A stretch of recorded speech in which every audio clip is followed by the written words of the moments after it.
All right. Hello, everyone. Good afternoon and welcome. My name is Vanessa Obi, and I am the Senior Associate at Alliance Law Firm, a full-service law firm in the heart of Ikoyi, Lagos, Nigeria. And we are extremely relevant in the areas of commercial transactions and litigation dispute resolution generally. Welcome to our webinar titled Exporting Talent and Importing Value, Monetizing Sports IP in Africa. So our slogan today is that the future of African sports will not be defined by how we play, but what we own ultimately. So welcome again.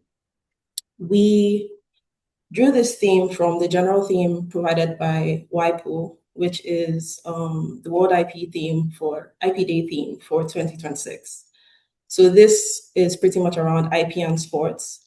And this webinar is meant to be an intellectual property focused thought leadership kind of webinar, where we are creating an opportunity for us to own a conversation that is simultaneously legal, commercial, and relevant to the African market. The timing is also commercially strategic because Nigeria's sports industry is growing very rapidly. Generally, Africa's sports industry is growing rapidly.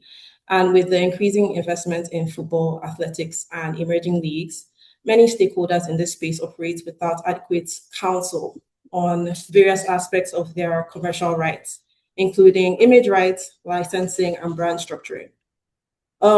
Without further ado, I will go into giving us some kind of insight, right, on the kind of statistics we're dealing with in this space. So right now, the sports industry is valued at about $417 billion, right? It's grown into a full commercial ecosystem worth this amount and growing annually at 5% since 2020. It's as much about betting, media, advertising, streaming, merchandising, and digital engagement as it is about the teams and the athletes on the field. These various industries or these various aspects of this industry are valued at insanely crazy amounts. You have gaming with the largest category at $177 billion, led by sports betting at $133 billion, video games at $17 billion. So, as we all know, in sports, talent creates value, but structure determines who keeps it at the end of the day. So Africa so far has produced some of the world's most exceptional sporting talent. But the real question is, who owns the value created off the field? Every kit deal, broadcast agreement, and sponsored post featuring an African athlete's face generates revenue. But at the end of the day, much of that value doesn't flow back to the athletes, and it's going somewhere else. So we plan to use this webinar to explore what this ecosystem is about and ultimately who receives most of the benefits. We have with us a very interesting panel, right, that's coming to discuss these problems in this ecosystem. Because as much as it's a business problem for some people, it has legal consequences, it has structural issues, and at the end of the day, very real consequences for individual athletes, their families, and the broader development of the sport on the African continent. So I'm joined by a fantastic panel bringing in perspectives from various areas of life. We have an athlete, we have someone from the legal space, someone from the commercial and investment side, and we have someone else from the policy and digital ecosystem. We are looking forward to having a very honest and practical discussion. The panel is structured for credibility, balance, and depth, as each speaker brings a distinct perspective that collectively addresses the legal, business, and cultural dimensions of sports IP in Africa. So taking us into our panelists today, we have our first speaker, which is Rachel Elia. She is an international scoring twice on her debut for Nigeria in 2024. She has since built a strong playing profile across UK club competitions, including Siddal Rugby League and Rochdale Mayfield, alongside elite training exposure with Bradford Bulls women. Known for her power, speed, and defensive strength, Rachel brings a high performance mindset and leadership on and off the field.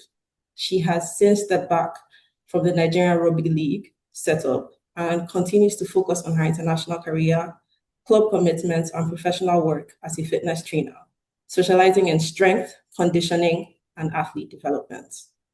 Rachel, could you say hi to our audience, please? Good afternoon, everyone, and thank you for having me on this webinar. Thank you, Rachel. Okay, so our next speaker comes in from the brand and commercial executive side of things. His name is Mr. Adedamilola Adedotun. He is a sports manager with a focus on investment, commercialization, and strategy. He holds a master's degree in sports business management from Sheffield Hallam University and is also a member of the Association of Chartered Certified Accountants. He started his career in tax and regulatory services with PwC, where he consulted for multinationals, corporate organizations, and SMEs, as well as HNIs.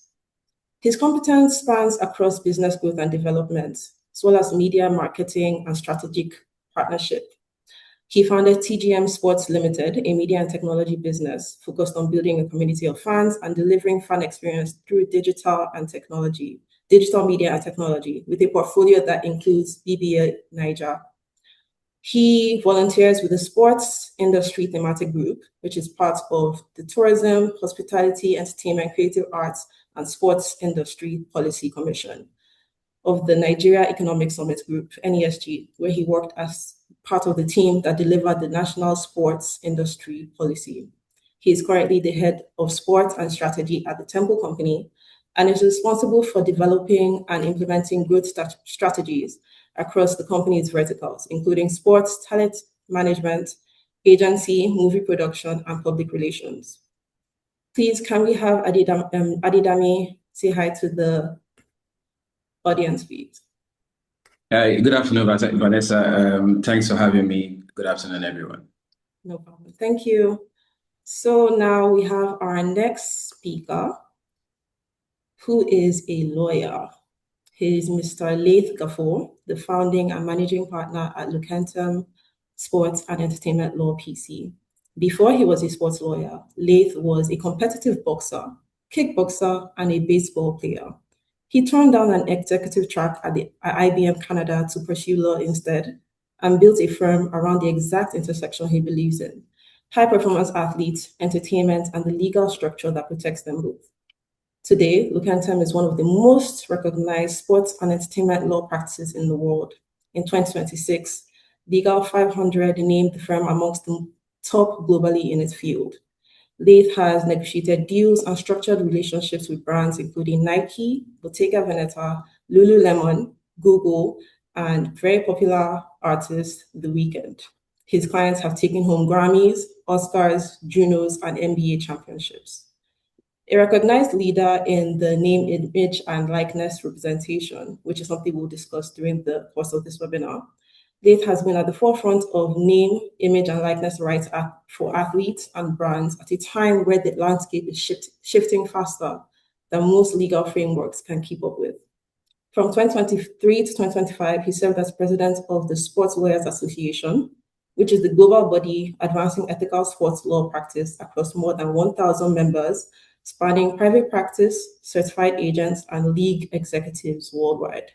He has also been at the center of some of the most high-profile sports legal movements, including representing Beverly Priestman and the Canada soccer coaching team before FIFA in proceedings arising from the 2024 Olympics drone scandal. Hi, Laith. Could you say hi to everyone? Thanks for having me. Good to meet everyone. Good day to all. Thank you. All right. So our next speaker is coming in from the esports and digital gaming side of things. His name is Kwesi Hayford. He is a dynamic esports advocate, a visionary creative designer, and a fervent enthusiast of digital media. With a deep-seated passion for youth culture, technology, and education, he dedicates his efforts to inspiring and empowering young individuals to forge their own path through the realm of esports. Kwesi from Ghana holds the distinguished position of president of the Esports Association Ghana and stands as the visionary founder behind initiatives such as Play Arena, Kiddie Esports, and Roots Esports. His unwavering commitment to the industry is driving a new wave of innovation and opportunities for the Africa gaming community. He serves as the chairman of the Technical Committee for the African Confederation of Electronic Sports, ACES, which is an African continental body for the development of esports. Hi, Kwesi. Could you say hi to the audience, please? Hello, everyone, and I'm really glad to be here and to learn from everyone on the panel as well. Thank you so much. Perfect. Thank you so much. All right. And last but not the least, definitely, we have our industry outlook and closing remarks speaker, who is Mr. Telema Davis. He's a managing partner or the managing partner at DM Partners, a consulting practice in the professional services of specializing in the sports industry and adjacent markets. They provide clear, actionable steps through information as a strategy to deliver informed business decisions and competitive advantage. Through their work, DM Partners aims to identify and evaluate growth opportunities in existing and emerging markets, provide tailored solutions customized to client context, vision, and objectives, deliver cross-sectoral expertise to better align with client needs, and take a participatory approach grounded in evidence to maximize reach, impact, and strategic outcomes. Hi, Telema. Could you say hi to the audience? Hi, everyone. It's great to be here. Thank you. All right. Thank you very much. So, hi, everyone. This is our panel today. We look forward to learning a lot from each and every one of them. And there will be Q&As posted in the chat box area for you to go through some polls and give us your thoughts while we go on, and then you get further educated and see whether you're right or wrong with your answers. So let's get into it. So from this panel, we can see that the constitution of the panel is pretty much building a story where we're going from talent to value to loss to structure and then to the future. We have Rachel that will take us into the human story to see how value is created in the first place and what it actually costs an athlete to build that value, to build their brand. Adidami will then give us the market reality about the broken deals, the missed opportunities, and the structural gaps that let value slip through. Then we have Leith, who will speak to the structure or absence of structure regarding name, image, and likeness rights and contract vulnerabilities facing African athletes currently. While Kwesi will take us into the future, discussing digital ownership, emerging rights and frameworks, and the risks that come with getting this wrong in the age of Web3 and AI. While Telema will close our session with an industry outlook for Africa from the investment lens to tell us how capital sees African sports IP and what drives or blocks the money decisions. So let's get into it. Rachel, our athletes, our very beautiful athletes, by the ways. Looking back at your journey, at what point did you realize that you were more than just an athlete and that you had commercial value? I realized I had commercial value beyond playing the sport on the field. And it's clear people connected with my story, what I stand for, and my influence, and how I can influence or how my presence can actually bring and generate opportunities just beyond me being on the field. And people actually reckon to your voice, to what you stand for, your social media presence, and what's your stories actually tell, like based on my background and how I started into sports and how I got to where I got to. before I recently pulled out from the Nigerian Rugby League. And I realized that playing sports, right, gets you that opportunity, gets you that audience, but it doesn't really give you much more of the value that you can have. And that can actually come from your kind of management setup, the people, in charge of pushing you as an athlete out there. And if you don't have that set right, the commercial value will just, go down. And as an athlete, right, I can be a great athlete with I would say with low commercial value, and then someone can be an average athlete with more commercial value. That's because they have their own setup and management set right. And for me, um, it was difficult at first because I didn't know where my stand was at, and I expected I had the best management, but it wasn't so great, and that really um, that really brought my value a bit lower, I would say. But if I'd had that set right, I think my value would have gone beyond what I currently have. And that is a major setback of almost all the athletes we have in Nigeria. Thank you very much for that. It's definitely difficult figuring these things out for the first time, especially by yourself, because a lot of these the people that do the management for athletes can't really, not all of them really come with true credentials or enough background of what they've worked on before and who they've taken, where a lot of them can lie and it's very hard to even, you know, confirm or verify any of these things, right? So did anyone actually have to now sit you down early to tell you that, okay, you have to structure and protect your value? Or did you have to figure it out like by yourself? Did you have to, talk to people first, seek guidance, all of this stuff? Or did you have any mentors in this space? Nah, to be honest, right, I didn't have that guidance early on, and I had to learn the very hard way by understanding contracts, understanding exposure, and through experiences rather than structured support. So I'll use my story as just a short story.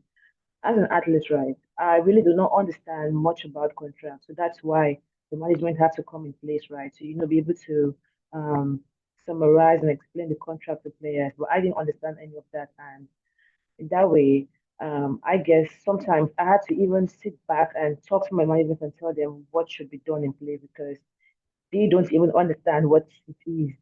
And because of that, I would say I lost a contract that would have been a very good contract due to poor negotiation. And for most athletes, especially Nigerians, we all feel like traveling abroad is one big thing. And once you just get there, you just make it. That's even just the beginning of the story because getting there, you realize things are different. As an athlete, you have to invest more time in your sports to get better. And you have to earn every payment on your head because nobody will pay for a player to come over there and then you're not what they think you are. And aside that, you have a lot of I would say lot of like your stipends and all of that. To go on your daily to day activities, you have to have that in place. But if you don't have that right in place before you travel, you tend to lose a lot of things. And I lost so much, and that's because I had just poor guidance from my management. And if I had had like a better guidance from the beginning, I think it would have been better. So I didn't have that guidance. I wish I had that. Definitely. We're sorry you had to go through that, but hopefully moving forward, this will not be an issue because truly, as an athlete, you're meant to even just focus on building your craft. Your energy, your enthusiasm for this thing wanes the more you have to now find yourself looking at contracts, sorting out brand deals, and all of this stuff that the people that you hired to manage you don't seem to know at all. So we're going to go to Dami now. You heard the issues in this space, right? What do you now say to athletes, right? What do they need and what do brands look for when they're looking at these athletes? Okay. Thank Does you very does much. this reflect? Yeah. Yeah, go ahead, sir. Okay. Thank you very much. So to answer your first question, what do athletes need? I think the first thing they need is that understanding that there are two pathways in your career. There's the athletic pathway and there's the commercial pathway, right? There's a lot of focus expectedly on the athletic pathway.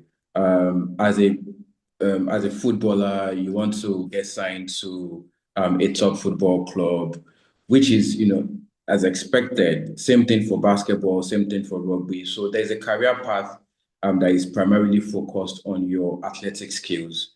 An extension to that is your commercial value, right?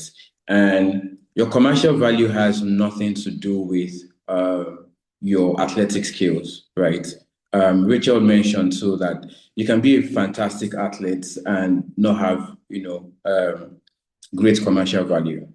And you can be an average athlete and be very marketable. So the first thing athletes must understand is that there are two different things, right? And one comes to them naturally. If you're a good athlete, you're a good athlete, right? The other one is in a way built. So you build your commercial value.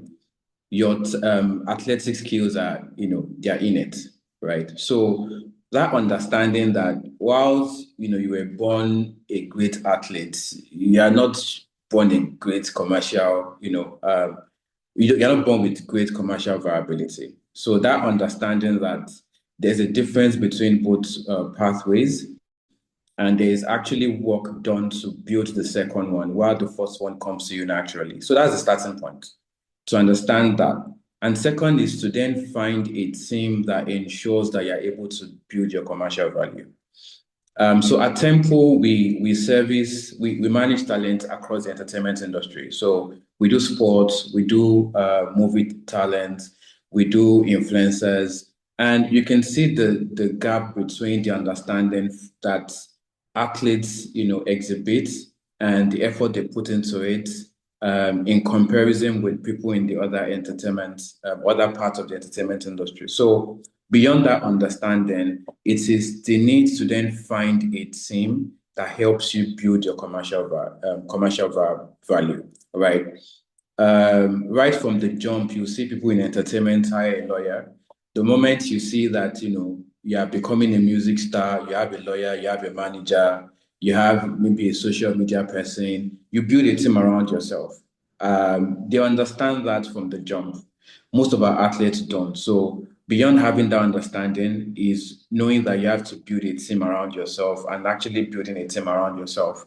You can do that through the route of, joining a management team or, having these people as individuals around you. A number of management teams will, provide 360-degree services to you. They'll handle your legal representation, contract negotiation. They'll help with, financial management. They'll market your brand. They'll do all of those things. While some athletes would prefer to have individual professionals provide that to them. So first thing I would say is understand that there's a difference. Understand that the commercial viability doesn't come natural. You need a team to build it, and then getting a team to actually build it. And you don't have to be a star before you get to that point. That's another mistake that they make. That look, when I become a star, then I start building my commercial value. Whereas in other climes, you see student athletes who are already, commercially viable.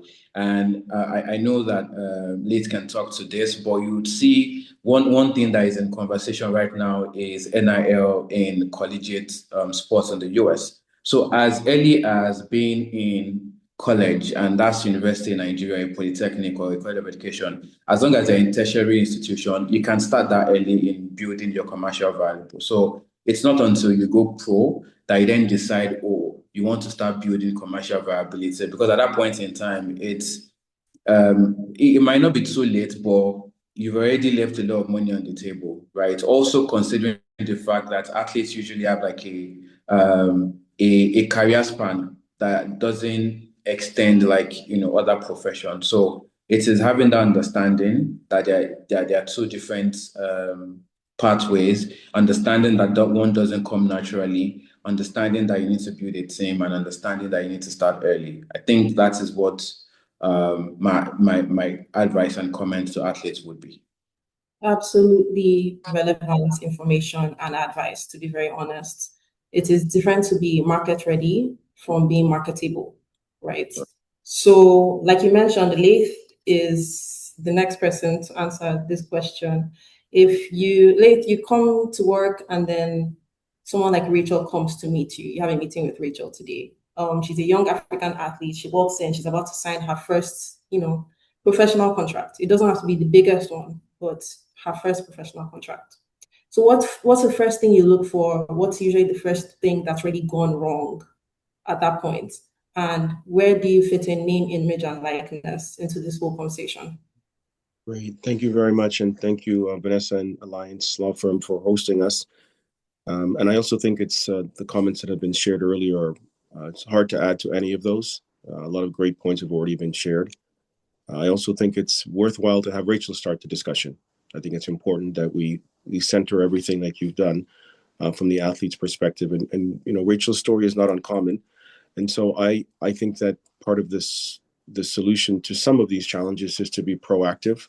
And so I would probably start before Rachel's conversation and all of us in the industry focusing on ways to ensure that we change the culture, like my colleague just mentioned before, about the commercial component and what that looks like. That's critically important to start very early to the point where, it's not uncommon for someone to gift someone a car, a computer, a bicycle. We should be in the habit of gifting people we care about companies, right? As older people saying, here's a company that I've set up for you when you're 10 years old or 15 years old on your behalf. Now, the person who's underage is not able to enter the agreement, but it's really creating a culture, an early culture that counteracts the idea of success as a carrot. That's the problem with children and young people. Is like we present sports in front of them as a complete package, but we don't explain to them there are different components of that package. It just doesn't show up when you flick the TV on, right? There's a whole series of things that go behind it. And I would also agree with my colleagues that for the purposes of this discussion, it would probably be more beneficial for us to include sports, music, and entertainment, because the issues that we're facing and the solutions to them are all related to each other. If you take the same approach, and this is why my colleague was saying that they provide services to folks in music, folks in sports, in television and film, because the legal regime that underpins them are all actually quite different. Quite similar. Like when you look at the television, someone says, I don't want to watch sports, I want to watch a drama, or I want to watch something else. From the viewer, it's different, but the back end and the legal and the business and financial, it's actually very related. And so the advice I think I would add on to the conversation is this culture of companies, an understanding that as an athlete, you are a company. You get to set up a company. That's the first thing. God and your parents gave you a name, but to transact in the world of sports, you need a company, you need a business. And that business represents your viability as talent. And it's how you're going to transact. You're not going to transact in your government name, in your legal name. You're going to contract in the name of the company that you've set up, right? And so that's very different. That those two things alone are very different for young people to understand. And I think from the sporting federation standpoint, for all of us who are in the entertainment industry, and I consider sports to be in the entertainment industry, we have to start at a very early age, as young as they start to watch, thinking about and explaining to them the importance of a silent partner in your business. And who's the silent partner? It's the company that you're going to set up. And making that so synonymous, just like they would expect a car or a laptop or a bicycle. If you're playing sports, you're going to need a companion, which is the company you're going to set up. And my colleague said as well, it should be set up early. It should have a birth date that grows with you and that has a tax history and that it's able to navigate you. Even before you think you have any options, we have to start it early. And this was mentioned. It's not when you get there. No, you start well before. The other practical advice I would offer to complement the conversation is the athlete should be taking, and their parents and family should be taking an inventory. So my colleague mentioned team, who's available to you? What resources do you have? And you should be looking for 2 people to build on your team. Just as if let's say you're a football player and you need to kick to score, you need a keeper. You can't play by yourself. You need another person. If that's a sibling, if that's a best friend, if that's a parent, that person is going to be there acting as your manager before you need a manager. You have to prepare the second person to slot into a role that you're going to need. And it's very practical. It's very difficult for you to negotiate on your own behalf because you think you're the best or you think you're the worst. There's nothing in between. As an athlete, you think you're gifted, but deep down we have, our own self-confidence can play a difficult role in that. And this person is the promoter. This is the person that shows up to all your games. This is the person that reminds you that you have, a significant milestone coming up. You're looking for your biggest supporter. That's your manager, right? And so once you find the person with the heart and the desire to support you, the other pieces are much easier. We can get books, you can listen to podcasts, you can go to a whole host of resources to help that person to level you up on the commercial side. Now, that's something that you're not just leaving to someone else. You yourself, as much as you're spending 90% of the time on the field, you're spending 10% leveling up on understanding business, on tax, on immigration, things that no one really wants to think about, but you need to know that. Because as Rachel mentioned, even if you have the best team around you, which is a young athlete, it's very unlikely for you to have to ask good questions. You have to understand how you make money, how it's taxed, how the corporation can help you to defer a whole host of other matters. So 2 things. One is the culture of creating a team at a very early age through the use of a company. And secondly, realizing that in order for you to reach the peak of your performance, you need a manager. You need a coach. You need someone that's going to be there supporting you the whole way. And quite honestly, there's always someone like that. It's maybe not the person you think is ideal, but the qualifications you're looking for is someone who's really enthusiastic in supporting you and is your day one.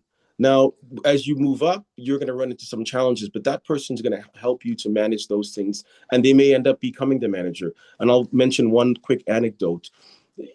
It's to make it even more complicated for the athlete. You might come across people who tell you they've represented a whole host of people, right? They'll give you a laundry list. First of all, you can't sometimes confirm that.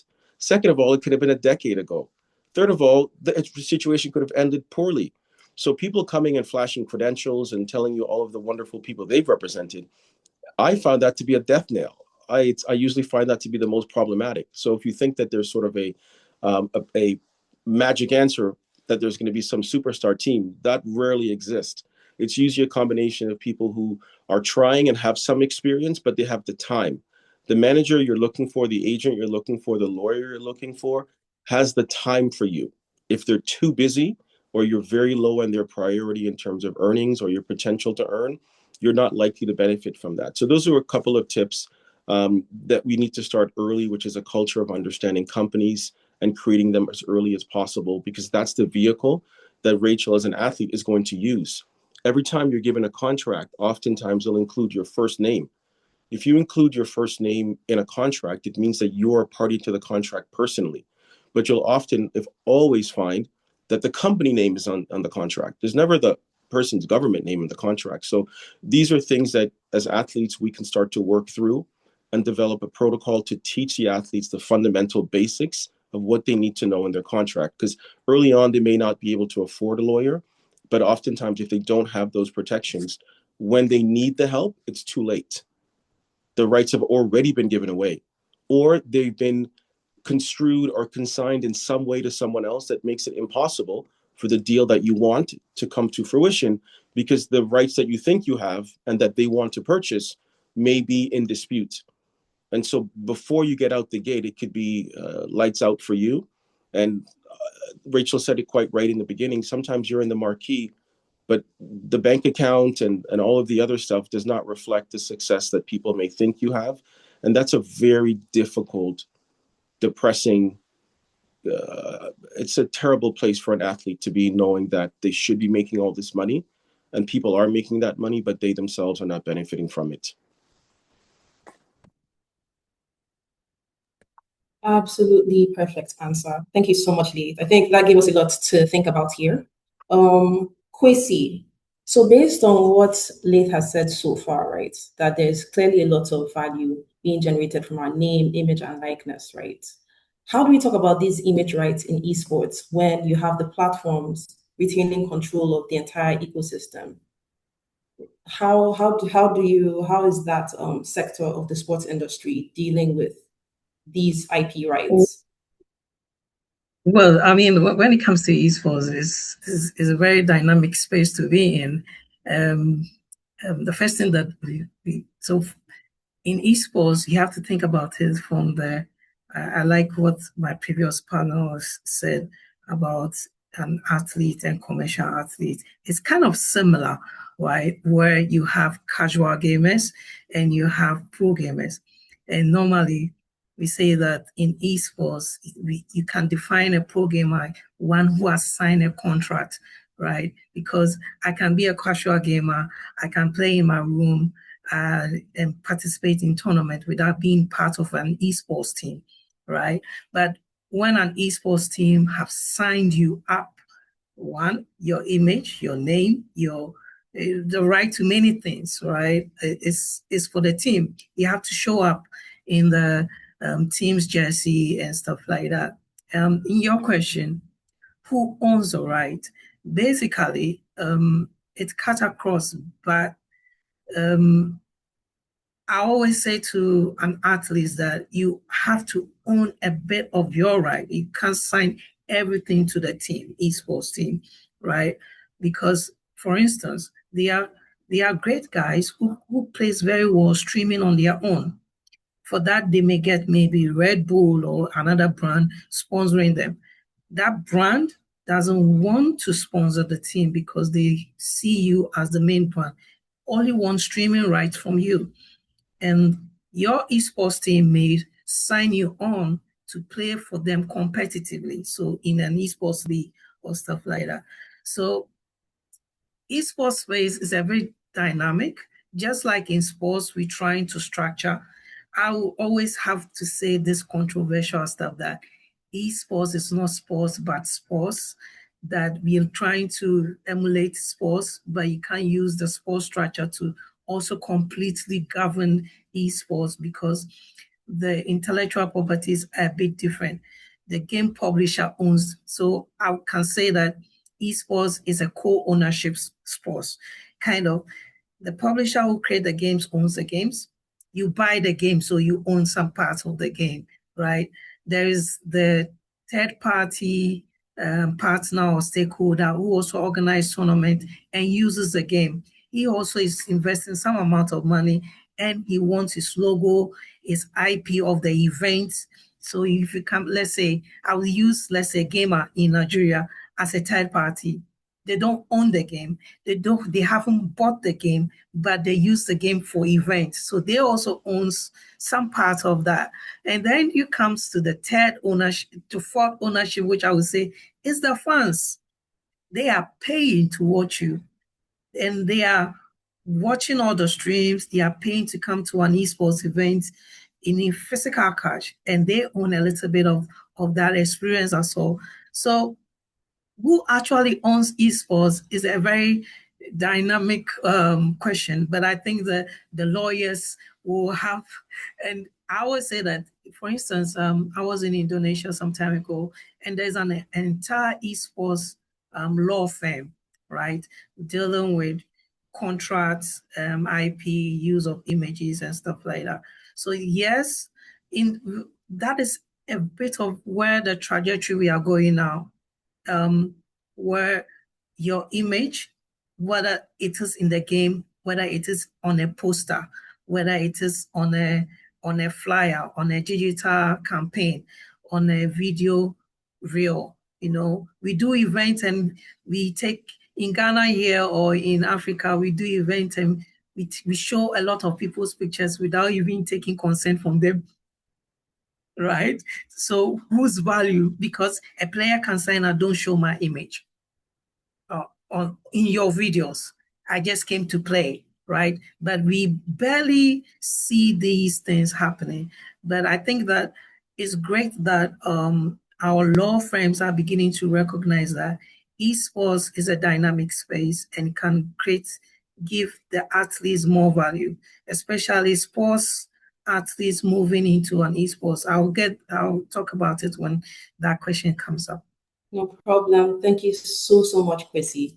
So from what I gathered, there's gamers now that both play competitively and then pay for themselves, and then they can bring in value for themselves. So going back to Rachel now, because Rachel also has built like a kind of career in personal training, fitness for personal training. And that is one way that she has chosen to commercialize her athleticism in just the way that the money comes straight to her. So, Rachel, now that you've built a career in fitness, right? I'm guessing things like brands ask you to work with them and stuff like that. What do you think brands get wrong when they're trying to work with you? And how important is it to build a career outside of your maybe international, your professional league setup, just on your own? Well, for me, building a career outside sport is essential because as athletes, we know we can't play sports all our life. You have to have something set aside that you fall back to when you retire or when you can't play anymore. Might be due to injuries or maybe, and sometimes injuries in sports can take you out for a long time, and that's when you know you've had enough. For brands like being in the fitness industry, a lot of brands like I would say Red Bull, maybe sport affiliated brands or fitness gears and all of that. It's essential to have that collaboration because your own self as an athlete, you're the selling point, you're the art, and people see what you do. They can also get value from being involved with this companies and all. And I would also say that Africa is like in general, sport in Africa. Um, let's take for instance like the betting industry. Like look at JJ Okocha. He played football all his life, and now he has this this is Bet King that he has running. But I don't know if he's the owner or it's probably like part of the setup.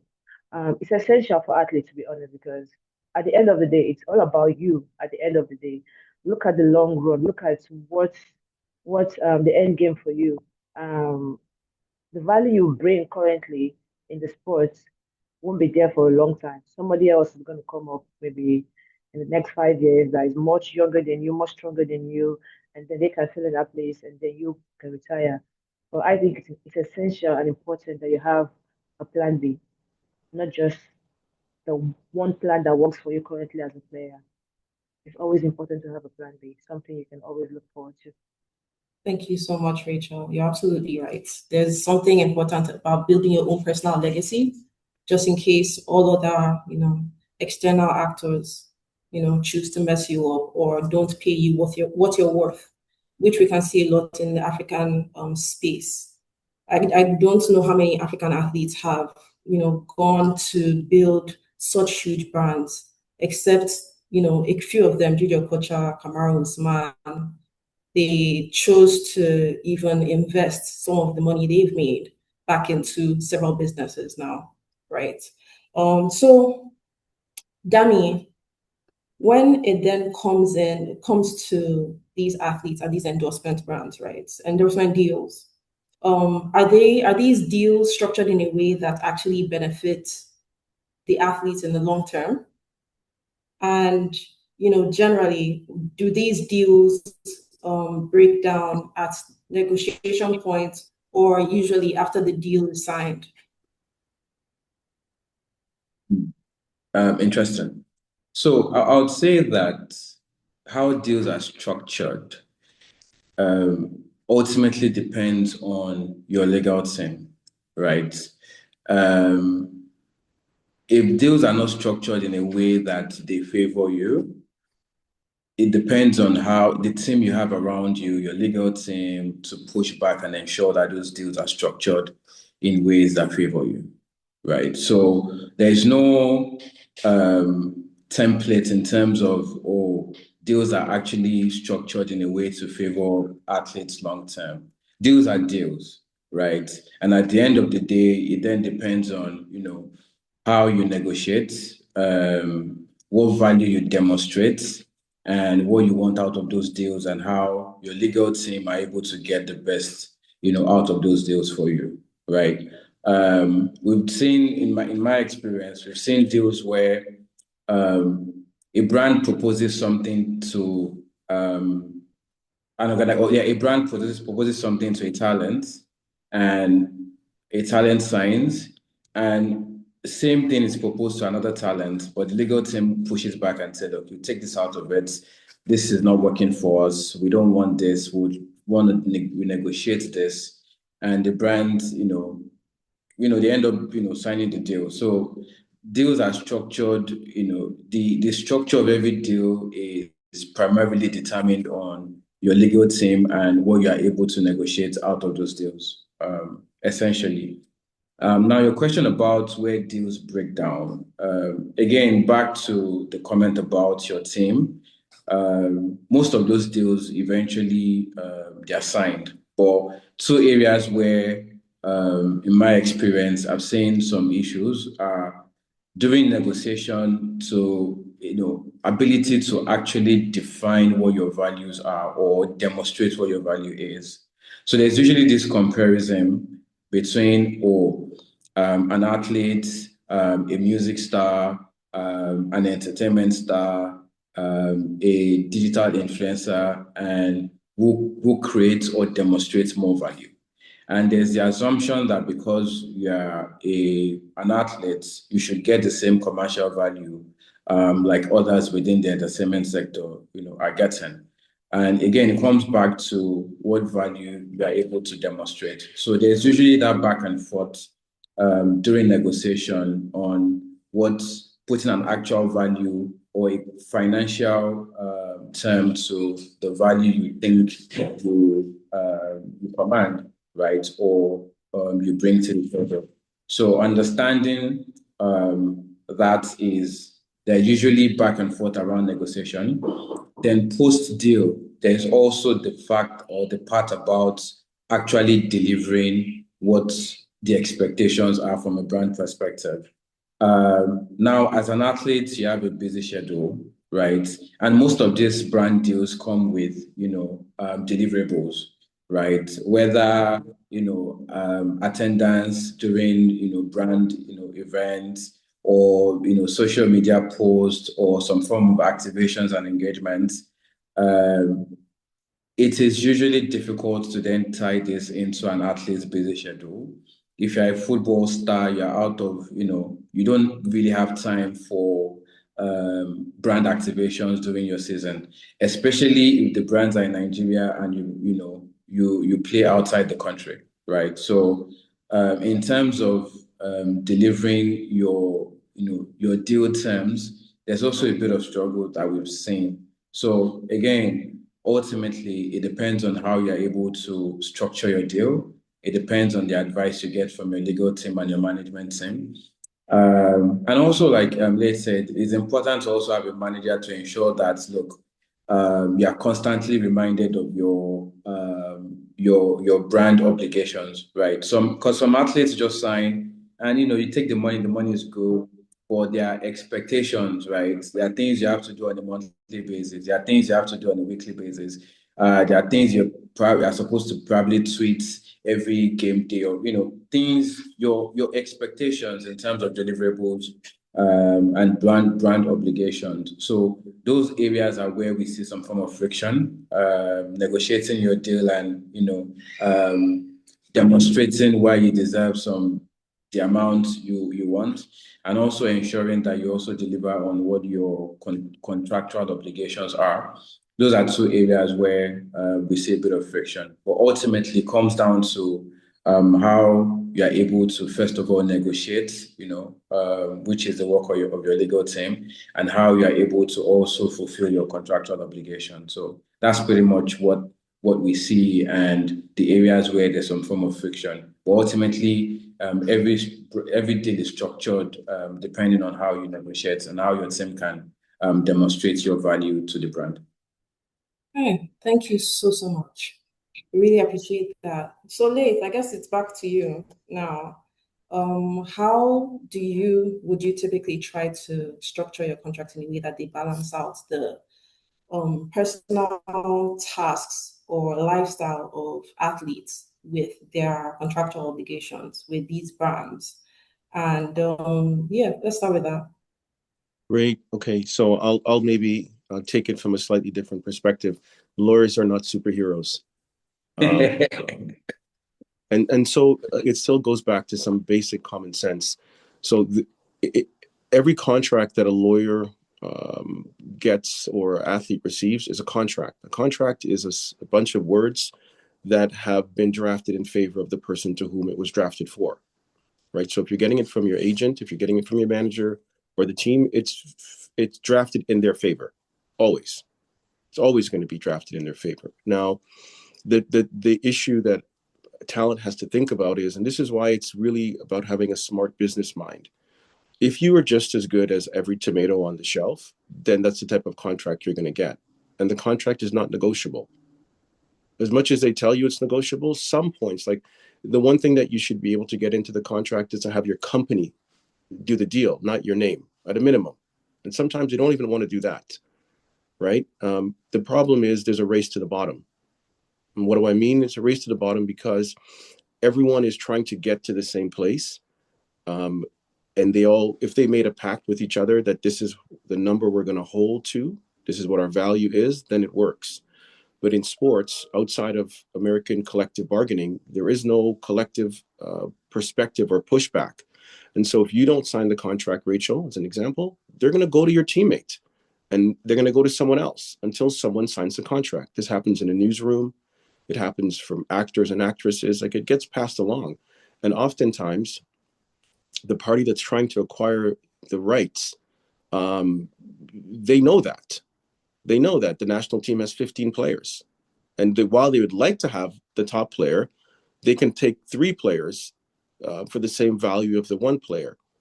And so you're constantly put in a situation where you're being turned against each other, even within the same sport.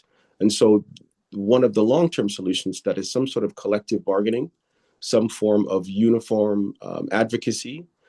Typically that happens when people have the same agent, because if the agent goes into the room and says, well, I've got 5 players, then they're not just negotiating with you, they're kind of negotiating with the other players as well, even though it's just the one athlete's name on the agreement. So the agent or the agency is trying to maintain a floor where it's not going to go below that. So first of all, in some cases with your first contract, there's no leverage, there's no negotiation. And negotiation is only leverage. Leverage means how much force do I have? Can they turn me away? If I'm selling something that the next vendor is selling, then that vendor doesn't have a lot of leverage because someone can just simply say, no, thank you.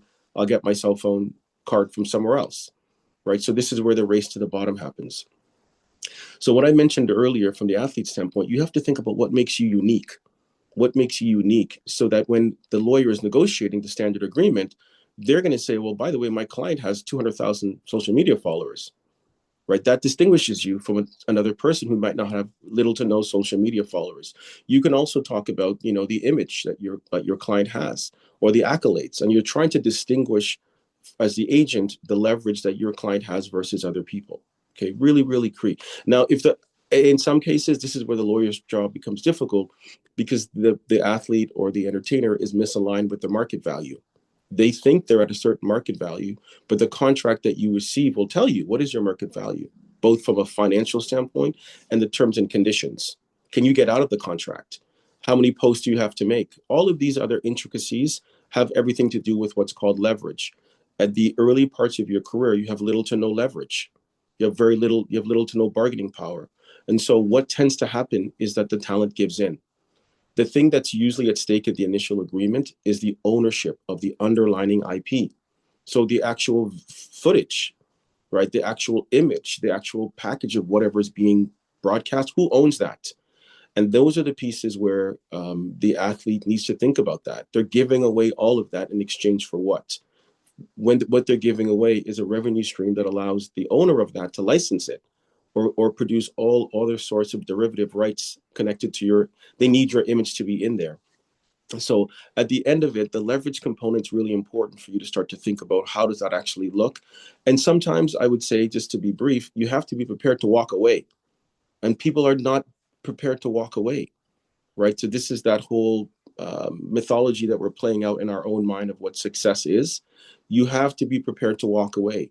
Because in exchange for, and sometimes it's room and board, sometimes it's training, you're giving away almost everything. You may not be giving it away in that deal, but if you're giving it to your management company, that company now owns everything that you need, right? So it's not just you. Athletes and entertainers have to remember the visual display of you, the rendering of you is a value. You don't think of it as a value, but it is. It's sort of a creative little trick that we play with ourselves. You don't pay yourself to show up, but the image of yourself being used is very valuable. And so I think, having seminars like these and educating young athletes and entertainers about what is actually valuable, what is valuable in this deal, it would be surprising to the athlete as to what is actually the commercial value of the deal itself. And then the other part is just to think about ways to leverage yourself. You have to get more leverage. And sometimes that means walking away or sometimes coming back. You could have a deal that's worth $5,000, but in that $5,000 deal, the company may own a bunch of other rights for other products that they may sell that they don't do very well. Like, for example, if you do a deal with Nike, you might be thinking, well, Nike makes shirts and T-shirts and sneakers, but they also make watches. They make all sorts of other gear within the larger Nike ecosystem. And in doing the $5,000 deal with Nike, if a watch company comes along and says, hey, we'd like to do a deal with you, in the small print of your Nike agreement, it says, no, you're exclusive with us for watches. I'm like, you don't even make watches, right? But this is where everything gets bundled in, and the athlete really needs to understand what that's going on. The easiest thing is for the lawyer to do it, but the harder part is for the athlete as well, and the lawyer to work together and say, what's our plan? What are we trying to do here? We can't be all things to all people. Are there certain demographics? Are there certain industries? Like, do you have an interest in as an athlete, right? Maybe it's wearables, maybe it's cars, maybe it's fashion. You have to pick a few areas that you have a keen interest in, and then you're going to forbear going and being all things to all people, and really, really focus on a demographic, right? A certain piece of your followers or piece of your work or your expertise that allows you to have maximal value to a particular brand. People sometimes think all brands are the same. No, sometimes you have to say no to that deal because we'd rather do and work with a company that has a real deep expertise. And what you're trying to do, imagine when you go to a stadium, you'll notice that there's advertising from Coke. You'll see another beverage, you'll see clothing, you'll see a car. The sponsorship agreement within the building creates these very narrow streams of revenue from different vendors. But if your deal is all encompassing and it's all in one, it means that for one fee, you've basically thrown everything in, and it's almost impossible for you, not even just now, but in the future, to ever do any other long-term deals like that. Even if it's for free, someone says, well, just going to have a few posts, you might be sacrificing that. So this is a part where, yes, you have to trust your management team, but the athlete has to be involved. They have to be just as involved. They may not be executing it, but they must know where it's going. Like, what's in your refrigerator? Like, in your mind, you should have a mental map. Okay, if I make eggs, I've got this.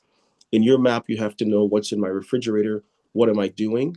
You can't just pass that on to a legal or management team. That's a recipe for you being in court. Because in order to undo the problems with your management, you've got to go to court for that. It's more money.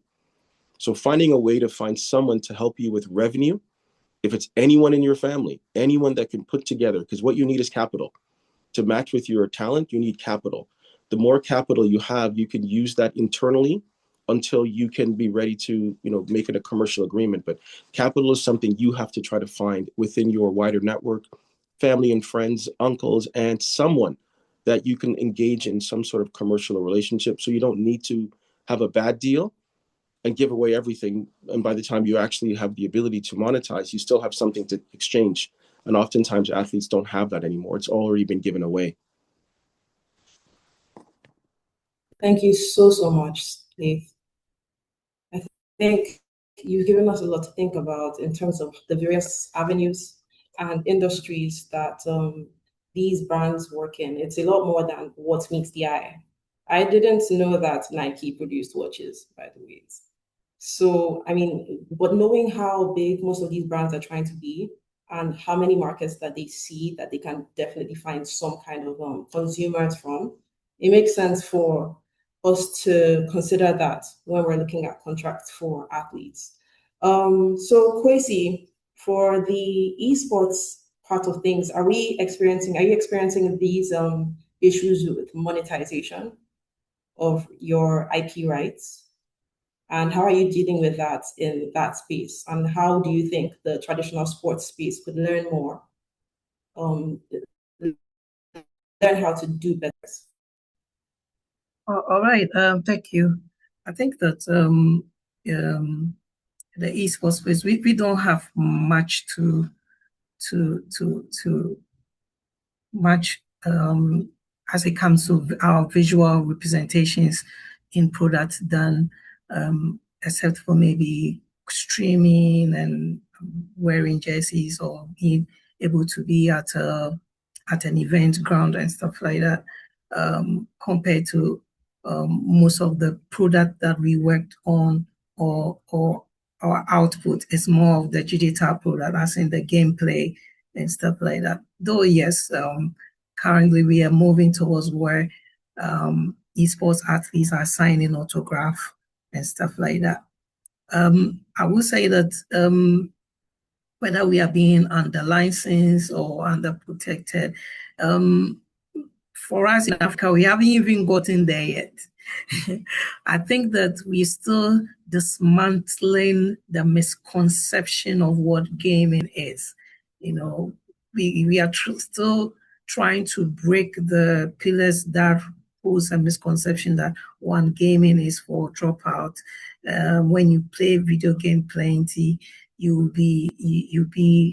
become nothing. You don't have a career. It's only lazy people who play video games, and there is no so there's no career pathways. But as Liz said, that look, the players are just one aspect. In there is music. In there is a whole back of media production. There is casting, news outfit. Esports is a multidisciplinary space, just like in sports. You can pick the sports template and apply it to esports.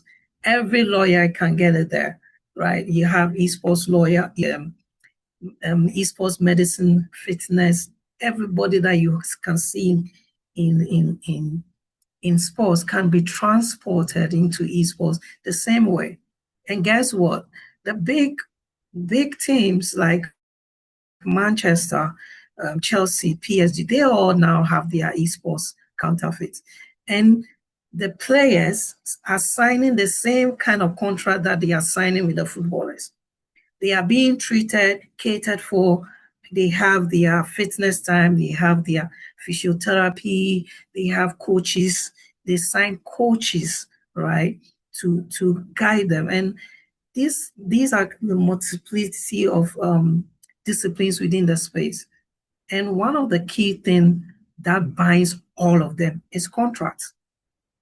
But we don't have it here. In Africa, if you get somebody coming your way with a contract, as our lawyer friend said, the contract has been skewed towards the one providing it. You will jump at it because you don't have that. You will sign the contract knowing that you try and fulfill. But at the end of the day, the delivery of the contract, you're supposed to do A, B, C, D. Are you able to do them? And those are some of the things that we are finding out here. We haven't scratched the surface of professionalism and commercialization of esports. Whenever I talk about commercialization of esports, I'm thinking about the teams themselves. Teams are registered business entities. Teams go and look for partnerships with brands that we have ABCD athletes who are good in ABCD games and who can compete and win tournament and bring brand visibility and affinity to your name or to your brand. And so give us money to take care of social media, publicity, communication, awareness, and all that. We don't get to have that enough here. But on the flip side of things, what I always say about sports to esports and esports to sports is that sports can learn from esports digital mileage, digital exposure. You know, yes, it's great that you are a footballer. You are a good footballer on the field, but can you create a digital influence on yourself on the digital line? Can you stream? Can you do some podcasts? Can you do some media engagement that pushes you there? That is also leverage in creating some bit of value for yourself. As now social media is everything. If you have a bigger mileage of 200 followers, but the 200 followers, you are not leveraging on it because that's cash. That's digital cash. A brand knows that if you say something to that 200, they are going to follow. But you are a sports football athlete in Africa and you're not leveraging on digital. It is, I don't know what to say. I always tell footballers that, look into the esports space. Some of the biggest esports teams, the founders are esports football athletes. If you check some of them, either they are football. Shaquille O'Neal has an esports team. I think Ozil, one of the football players, they also have his esports team.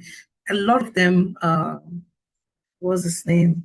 A lot of them have an esports connection because they are building leverages on their personality as sports person moving into that because they know that esports, look at the esports demography, 14 to 21.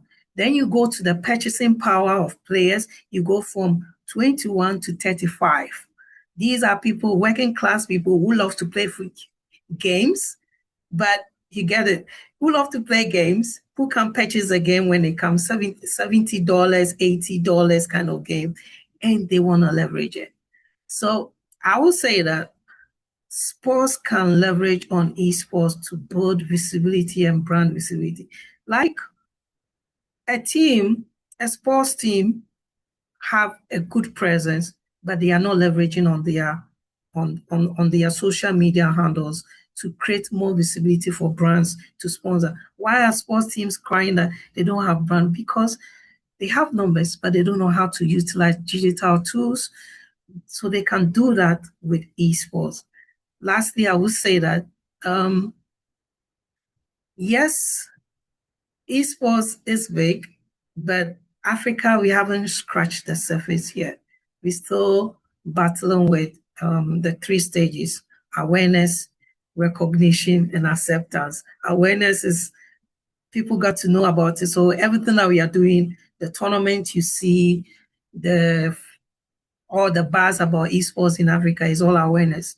Until we get to the space where policy and guidance, like government, there are structures and there are systems.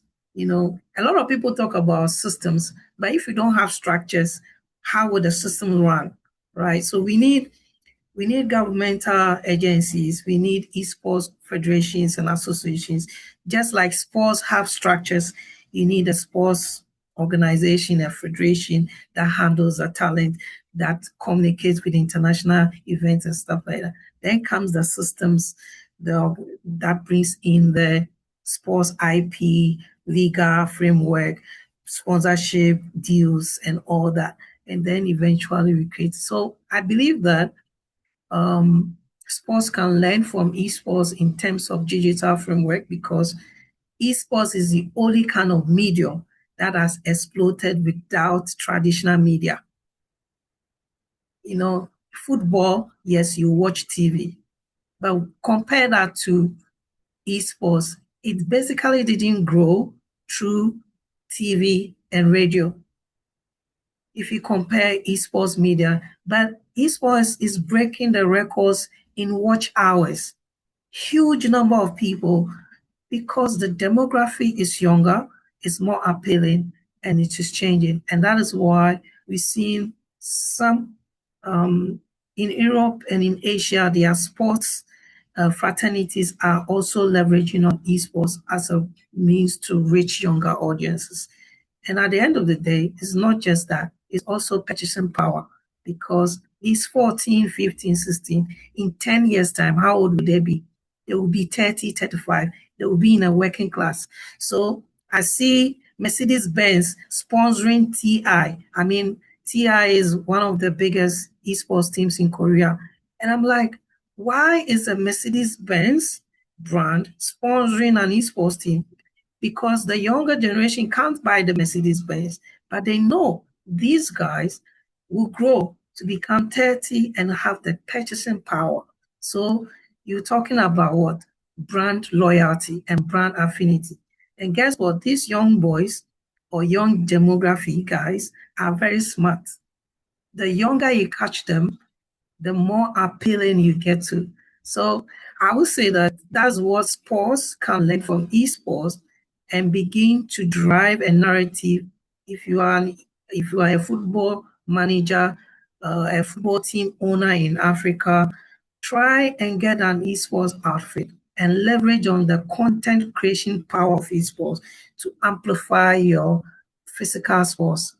I can talk about my athletes here, Rabi. We're doing something with Rabi. Shout out to Rabi. The Rabi Federation in Ghana here have an esports outfit, and that is amazing because they are thinking into the future. And actually, we've done esports Rabi tournament for the players within Rabi. So the players in Rabi are playing Rabi esports because they know the rules already. You get it? And guess what? If some of these players are now becoming content creators of Rabi game, now they are.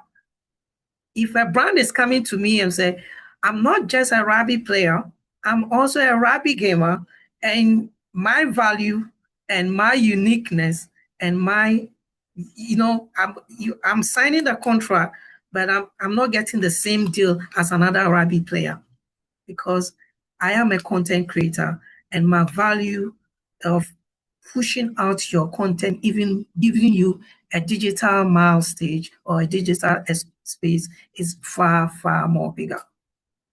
Thank you so much, Kwesi. I think you've answered about maybe 3 of the questions so far, which are typically about branding, right? Of you as an athlete.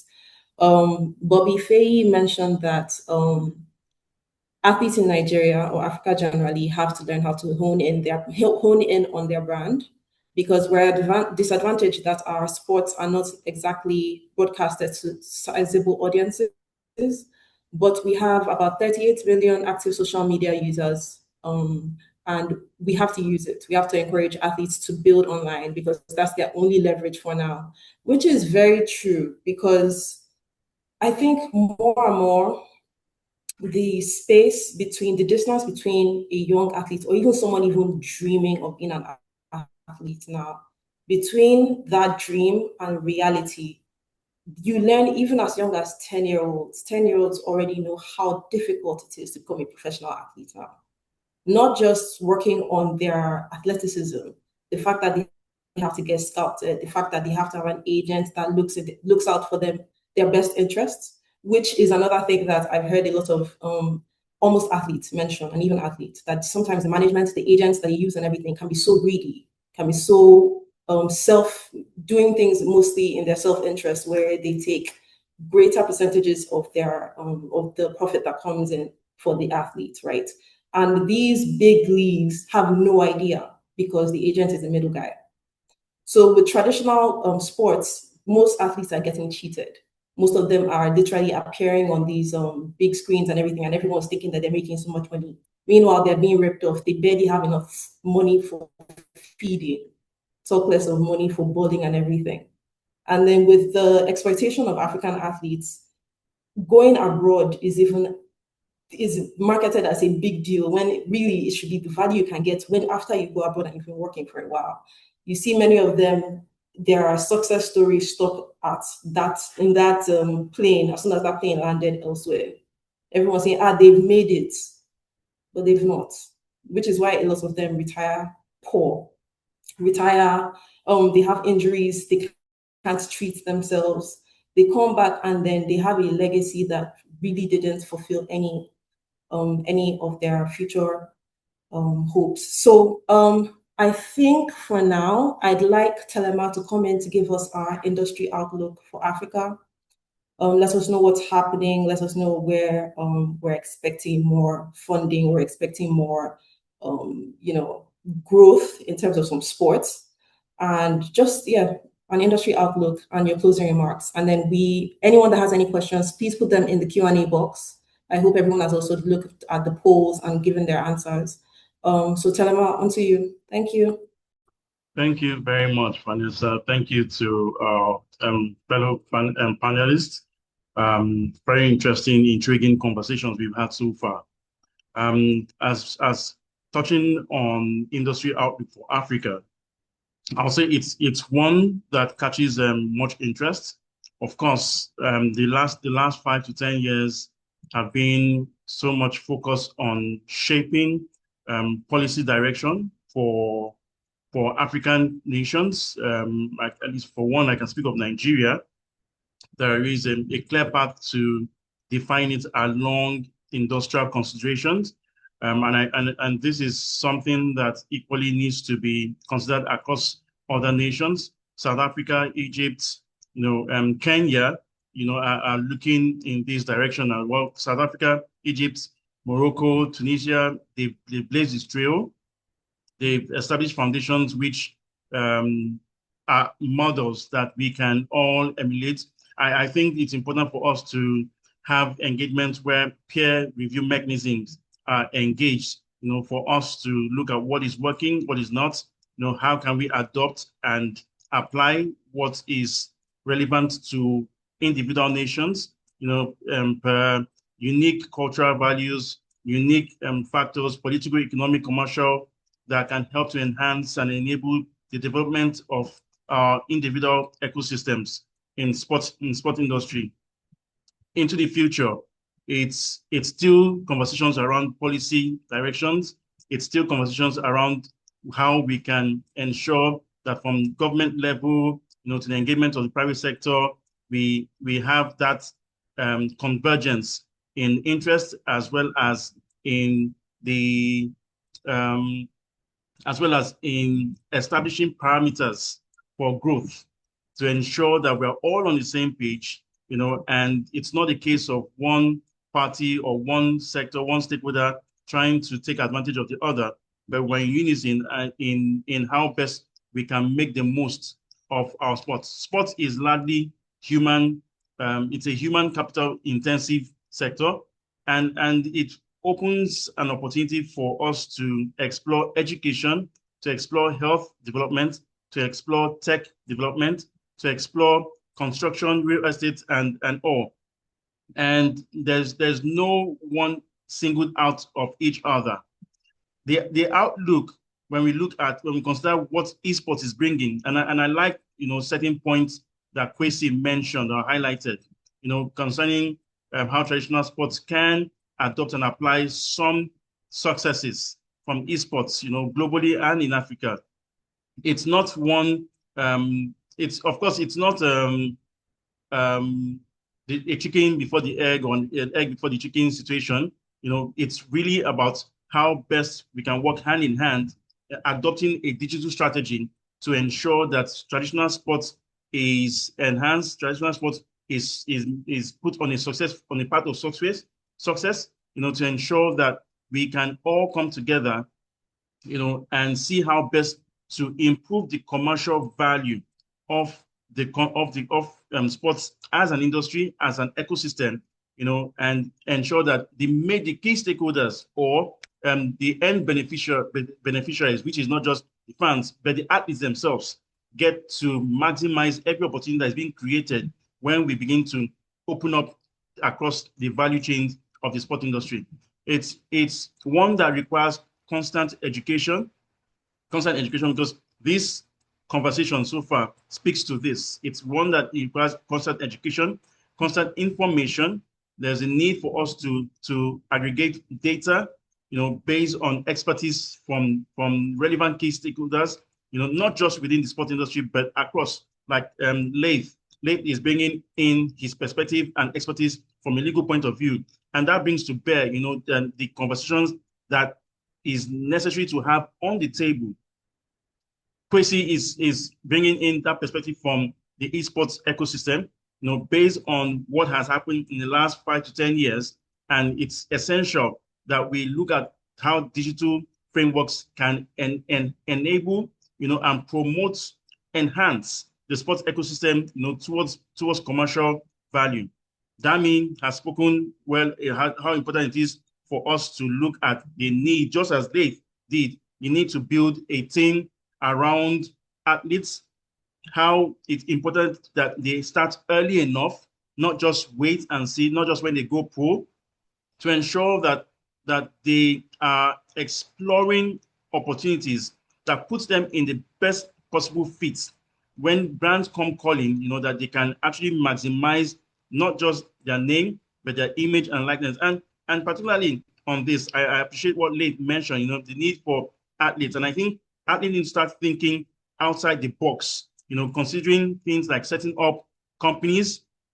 It might look out of sorts for so many athletes, but you need to consider the fact that, look, if you want to make the most of it, you're not just waiting for government to issue some incentives or benefits just for representing them at national and international level.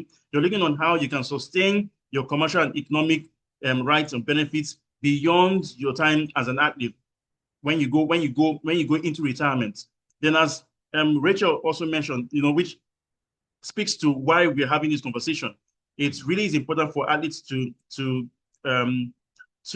step into that roadmap of individual development, capacity development, information enhancement. They need to not stay in a place of ignorance. They need to realize that, look, you're building for yourself. In as much as you actually have a team around you, you're building for yourself. Your career is about you. You might represent the nation, whatever nation you're representing. You might represent a club or a team, but you're building for yourself. And when you build for yourself, you need to put in place plans beyond national recognition. You need to put in place plans beyond what you think you can actually get as crumbs, so to speak, from states, from provinces or nations. You need to ensure that you are putting in place the necessary fits that ensures that when or once you're going to retirement, your work can continue to earn for you and not you keeping on working, till you're no longer. It really is important because we've seen situations where athletes, have gone into penury and questions have been asked, questions have been raised.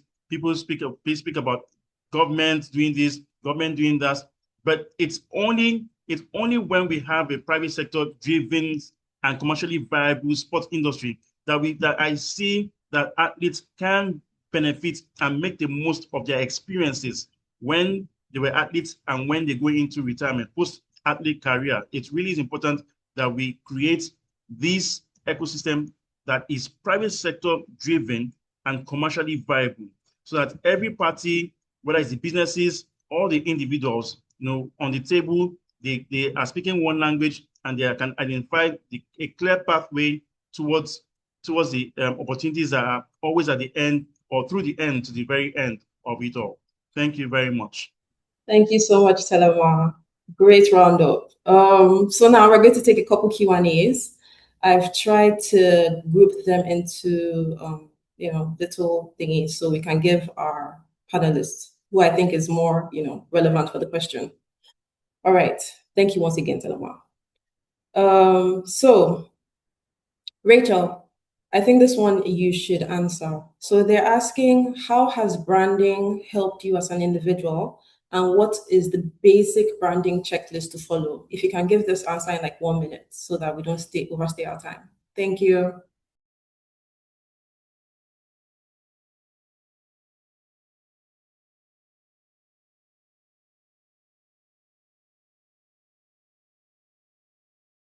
Rachel, you're on mute. Okay. Yeah, sorry. Yeah, branding, right? It's majorly how you sell yourself and how you're able to influence people, right? I would say myself as a brand, I've been able to help like the Nigerian Rugby League. I've been able to attract sponsors. I've been able to help, sell myself on the field, and then people see what I do and be like, oh, where is she from and where has she played, in terms of national team. And that has actually brought in a lot of support and sponsorship to the Nigerian Rugby League that I played for recently. So as a brand, I think your selling point has to do with what you can sell to people and what you can give out to people and tell them, oh, this is what I stand for, your voice as a person, as an athlete, and also the social media platform, I would say. Thank you so much. I hope that answers Babalola and the other person's questions. So the next one I'd say goes to Laith. Three questions that we're going to just, put in together. First says, hello, what's the most common mistake African athletes make when they're signing their first contracts? Then the next person said, do most athletes even realize that they're giving away their image rights when they're signing deals? And the last one asks, you just said that athletes are being cheated. Well, I said that. Do athletes just not have access to the right legal support? So I think that wraps everything up for you. Yeah, the most common mistake is that they sign the agreement, sometimes without even consulting with a lawyer. Because the stuff they understand, but the finer print, they're not able to. The second thing is, the IP stuff becomes very, very critical in moving forward in these sorts of agreements. And I think in general, there's just a lack of access. It's not just in Africa, it's all over. The challenge is that talent comes from unusual places. Creative talent comes from unusual places, and they sometimes come from communities where there aren't a lot of resources, right? The two go together. Because the grit comes as well from tough circumstances, and so they don't have access to supports around them. It's a universal issue. It's nothing to do with the athlete. It's about collective bargaining and leverage, and dealing with the short-term nature of how young people think about things. And as you get older, you think a bit more on the long-term basis. So the answers to it really involve some collective action, a couple of focuses on regulatory, as my colleague mentioned, regulatory and structural pieces, digitization, that all needs to be done on the governmental level. But I think within the athletes, it's a community. The more community needs to be developed where people start to share their experiences and their resources to help walk them through. This time, next generation, we won't have this problem. This is a generation that happens a first, second group of talent coming through, but it will get better. But it really involves, as Mr. Davies said, we need to work together because it's an industry. It's an entire thing that we benefit from. And individually, if there are losers on any one side of the stakeholder equation, there are poor outcomes for everyone. So I think that if we work together, we'll start to celebrate the victories, because no one wants to see a celebrated athlete who's given so much of their time in a destitute situation. It's painful for all of us to see. I absolutely agree. Thank you so much, Leith. Adedami, I think we'll take two questions for you. So what would need to change for African sports to start keeping more of its value locally? That's one. And if someone is a young athlete today, what should they focus on apart from just playing well? Okay, so I didn't hear the first one. What do we need to do to change what?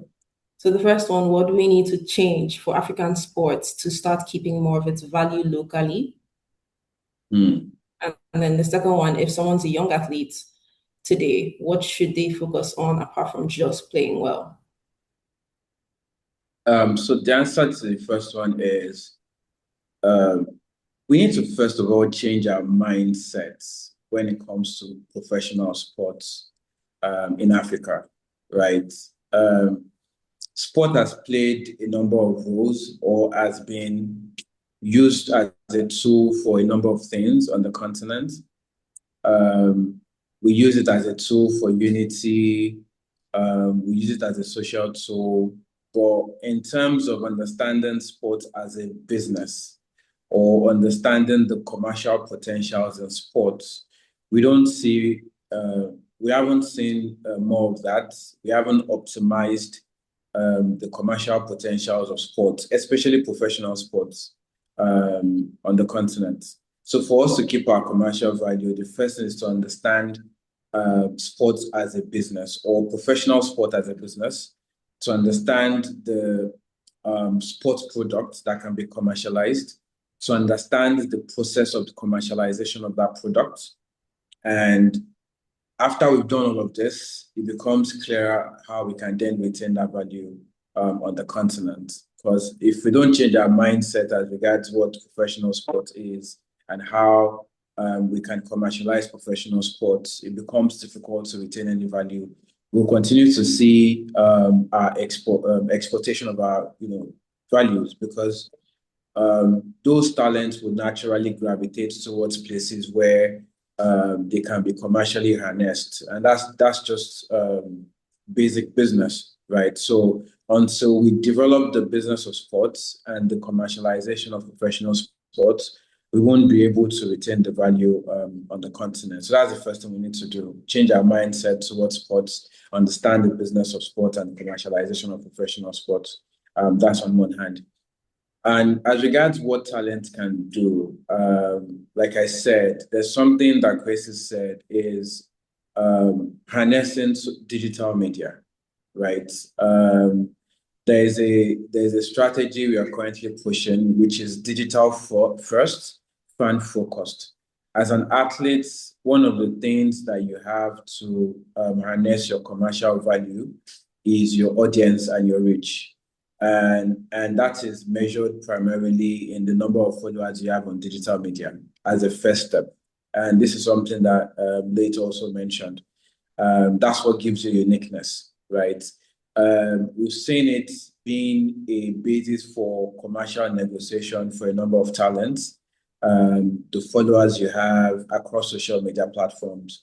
There are reports on how I think Ronaldo is the most followed on social media at the moment, and how this directly ties into his commercial value and the value of his brand deals. So as an athlete, right, build a fan base, build an audience, and you can easily do this through social media, right?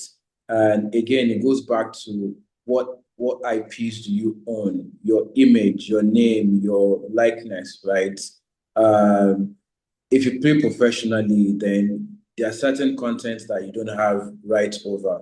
But your training content behind the scenes, even your hobbies, you like, as an athlete, you like cooking, you enjoy doing this. Those are contents that you can also share to create a fan base and, engage that fan base. So as you build your professional career, also try to build an audience, right? A fan base.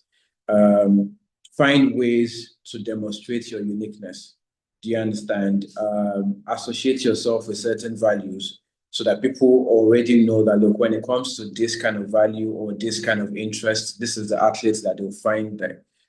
You see a lot of professional athletes in the US now taking up golf as a pastime, and it's giving them access into another community entirely. So build an audience. Digital media is pretty much free for you to do that. Everybody has a phone, there's internet connection. So creating content has become very easy, right? So first starting point is build an audience, and you can do that through social media. Stand for certain values and let people know those values that you stand for. Those are foundations on which you can then build your commercial value and your brand over time. Thank you. Thank you so much, Adedami. Okay, I think we'll go next to Telema. Telema, Linda said that there's a great knowledge gap regarding these matters. And so how can we expect this knowledge gap to be closed, particularly regarding uneducated, young, naive athletes who are not privy to the risks associated with not protecting their rights? So, I would say it's important to be able to have key stakeholders. Once we have the key stakeholders identified, and where and how to reach them, it's equally important. One thing is critical for us, and that is the fact that parents are critical stakeholders in this entire conversation. Given the fact that, look, the information, the knowledge, and the application of it all starts from when the athlete is young. We're looking at communities, we're looking at schools, Of course, it's not an entire school community per se, but once you're able to identify the athletes who are demonstrating skills or showing competence in certain levels of skill sets, it's important to start engaging them as well as their parents. Another critical stakeholder in this conversation are federations, national governing bodies. These are vital to the entire equation. It's one reason why at DM Partners we have federations as key, in our entire services. It's important for them to know that, look, there's an entire set of processes that you need to put in place in engaging these athletes. You need to not just look to exploit or explore their talent for your own purposes or objectives, but it's equally important because you're a mainstay in the development of the sports ecosystem, particularly from the athlete pathway, just as Dami mentioned earlier. And as such, education is a primary responsibility of federations, national governing bodies. They need to play that role in providing such knowledge and information, making it available to the athletes as well as to the parents, and equally to schools as well. These are very, very vital to the entire conversation of educating the athletes. Thank you so much. Perfect. That was a perfectly well put question response to that question.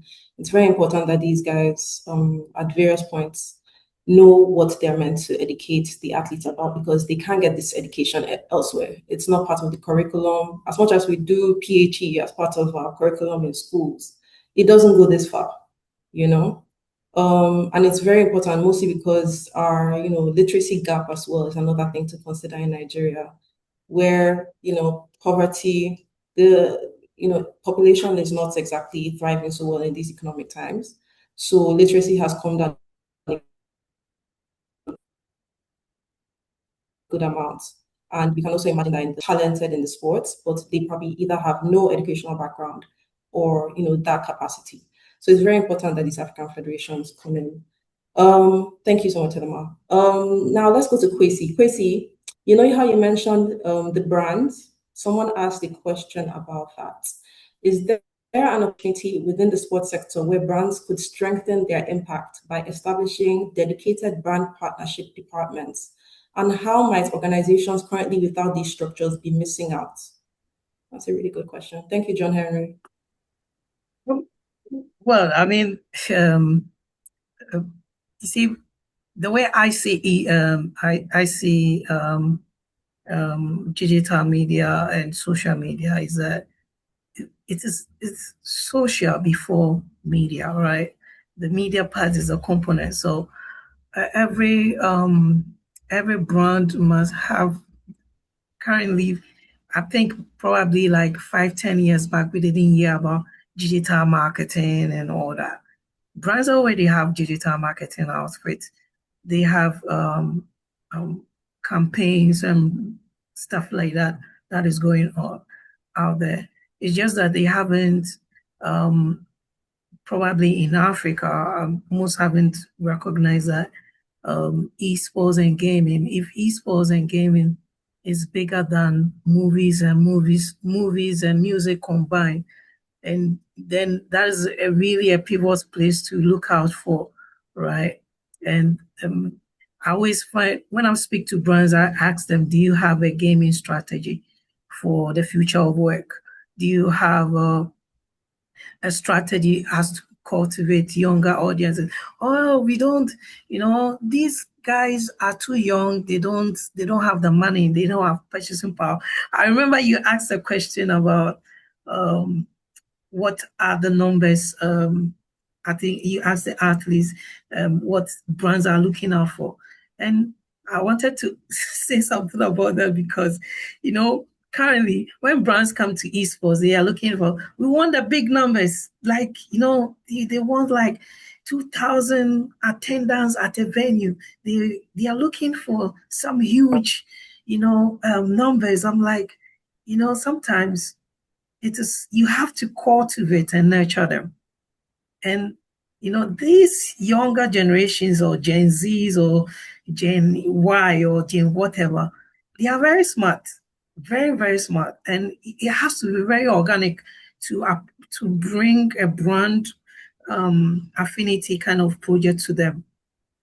You can do whatever you want. If they don't show up, they don't show up. If it is not organic, if it is not, that's why even as an athlete, if you want to cultivate an audience or a community, you must be very authentic with your approach. I like what Demi said, that even if you are an athlete and you love to cook, yeah, why don't we create a content about cooking? It should be natural for you to push it out there. And that's the same thing I would like to say, that brands need to figure out what are we known for and how can we turn that into a digital strategy. Gamification is not just picking a game and letting people compete on, but you can gamify how you connect to the audience or the community that you want your product, your services, or your brands to be noted for. So for me, brands needs to have a strategy, but all that we're talking about is like sports is entertainment, sports is emotional, sports is a culture, sports is a connection, and digital is the future. Just that esports and gaming is the digital frontier now. So you build that with sports, it makes a wonderful digital strategy for any brands out there. Brands are owing when you look at the big esports teams now, there's a lot of brands following them. And because they have a digital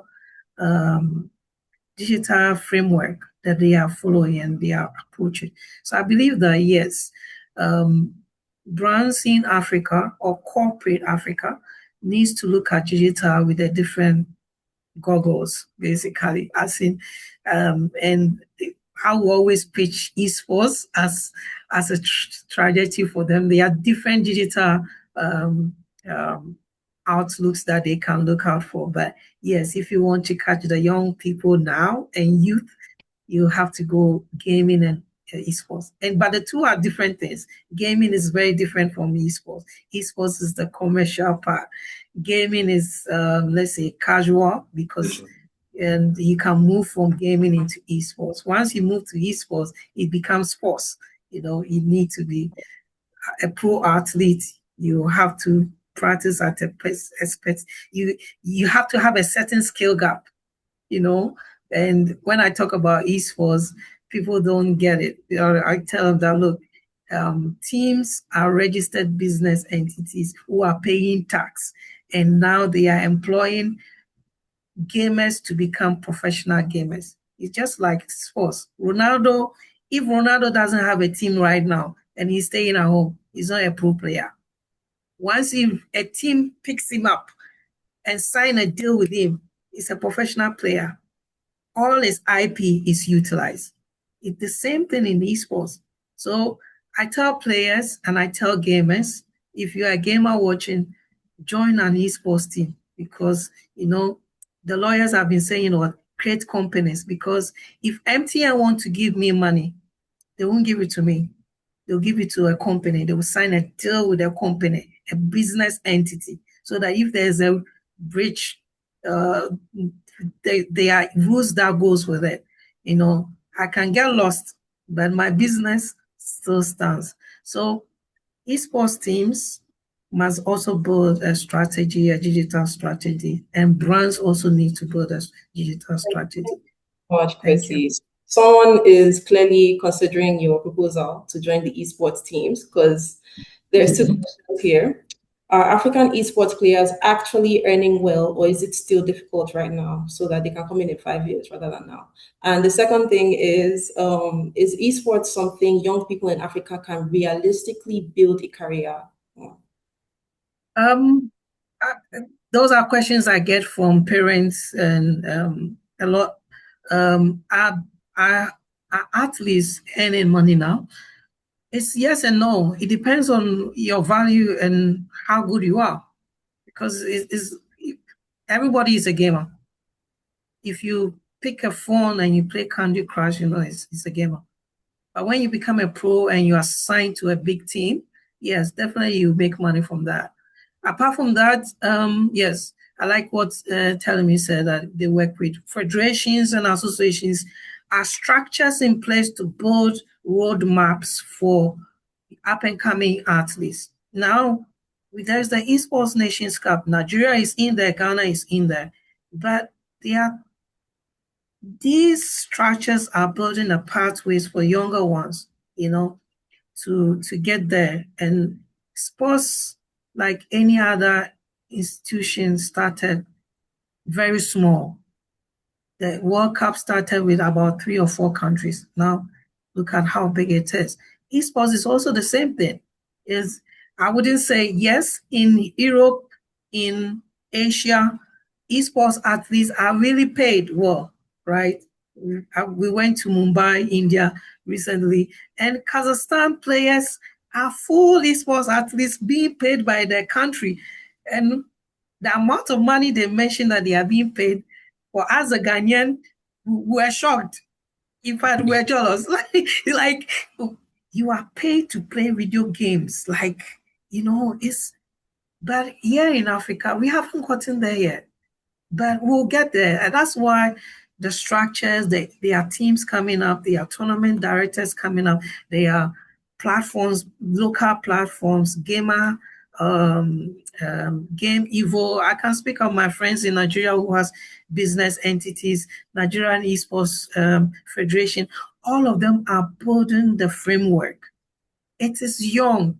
We don't have it all figured out, because just like sports have their own issue, esports also have their own issue. But to say that, yes, you can. But as I said, esports is passion before prize. You want to have the prize, you have to put in a bit of work in the passion self. You can't just say that you just play 2x4 and think you are the best.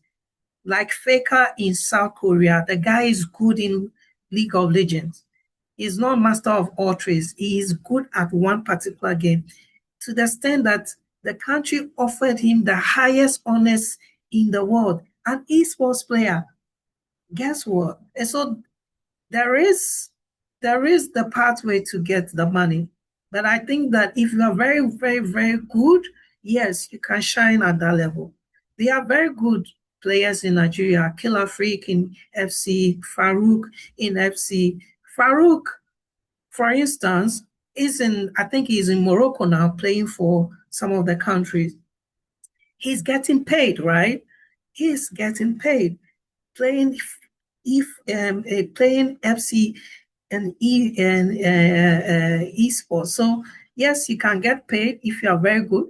So don't sit in your home, don't sit in your room and think you are the best. If there are tournaments out there, go out there, take the first step and shine. And once you become the best, I'm definitely sure that a Red Bull or a brand will come chasing you that, hey, we want to sign you on. The same, or even a bigger team. There are big teams out there looking for African players just to be. And the good thing is Africans, the instance of creativity is within us already, and we have the resilience. So a little bit of international exposure, and we're up there. I think what was the second question again? I think you answered it all. Okay. Just comments from the audience related to what you're talking about. Someone said esports is doing amazing. The French embassy did a lot last year for the gaming sector in Nigeria by sponsoring trips out of Nigeria for a tournament in Europe. They've also been actively investing in the ecosystem and even enabling international exposure, which aligns with your points, and that Kalamanja, a gamer, has already been flown out to Europe by Red Bull for an esports competition. So this is just a start, and there's definitely a future in the esports space, right? We have one person from the audience that wants to speak. Olayinka Kodri, I hope you're ready. I'm about to allow you to talk, but very brief, please. Thank you. Olayinka, you can speak now. Pass to mute. Okay. I'm not sure if he or she is ready yet, but in the meantime, if we can get all the panelists to please give us a 30-second summary or closing remark so that we can end this session. But thank you so much for everything you've said so far.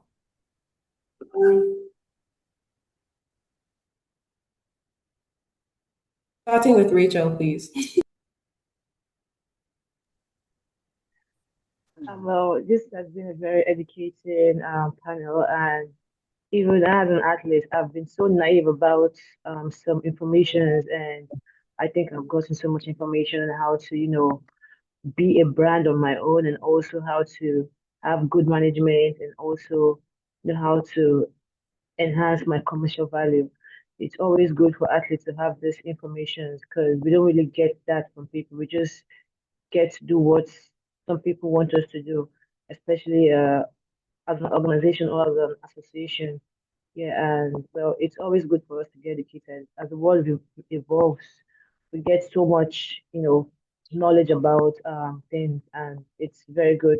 Well, I appreciate this webinar, and I hope we get to have more of this, and more people get to, come on board to get insight on how they can commercialize their value. Thank you so much. Laith?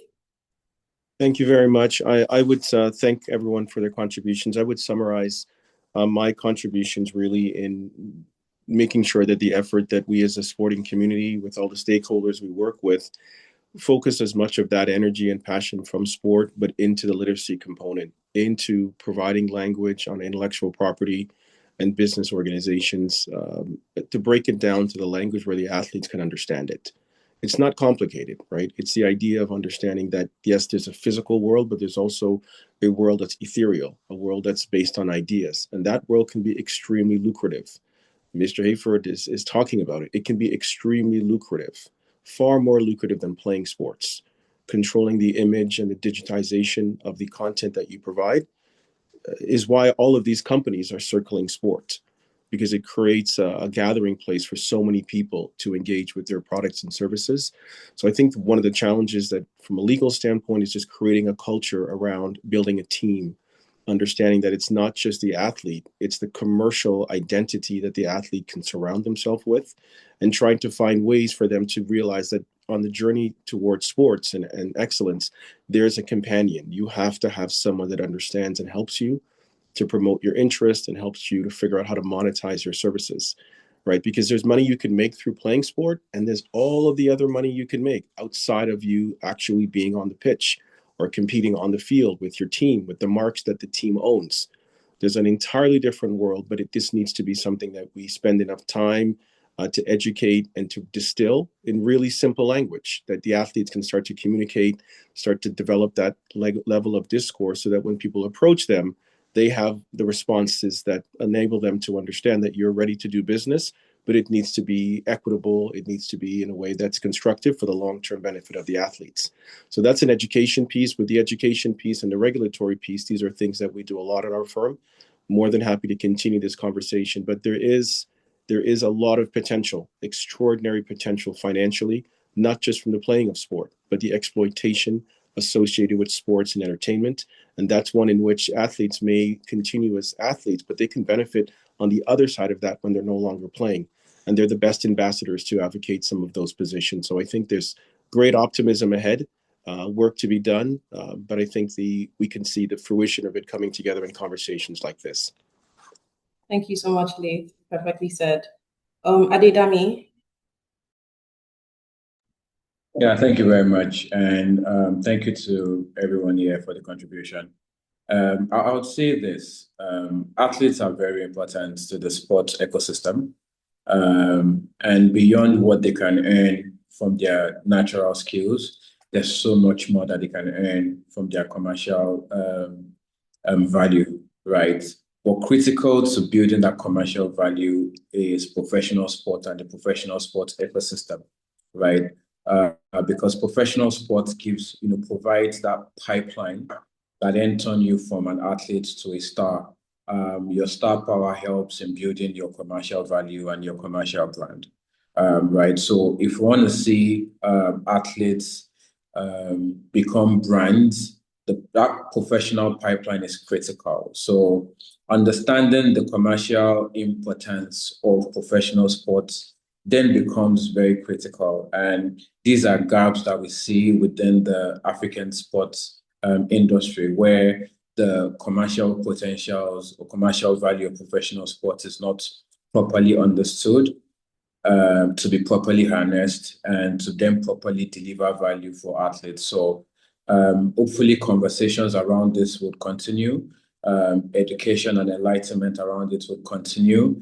And hopefully those conversations would then bring in potential investors to then build a professional sports ecosystem, which then ultimately helps athletes become, commercially viable stars and brands. So thank you for putting this together, and I'm hoping that conversations like this would continue to happen within the ecosystem on the continent.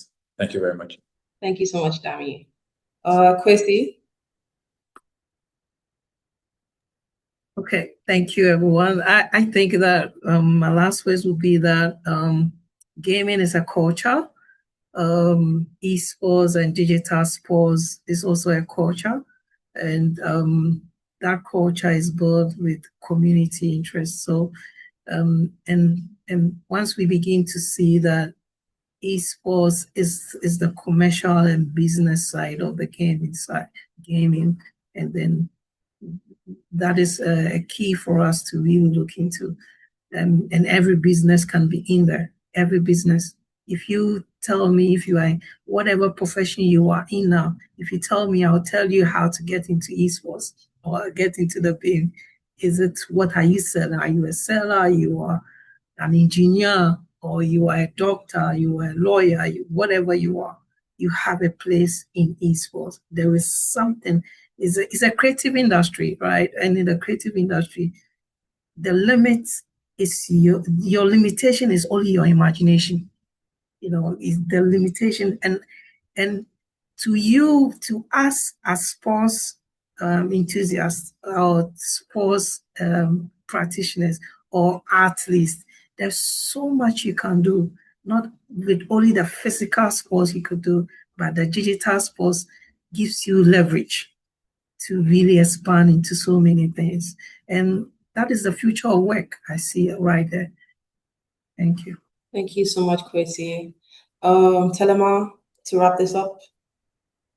I would provide my passing thoughts into layers. One is education is a continuum, just as Dami and Leith mentioned, even as Rachel alluded. Education is a continuum. At no point in time is education going to stop. So we need to continue to have conversations like this, critical to not just the talking aspect of it, but the actioning aspects to it. Secondly, it's important for athletes to know that we need athletes for businesses like ours to thrive.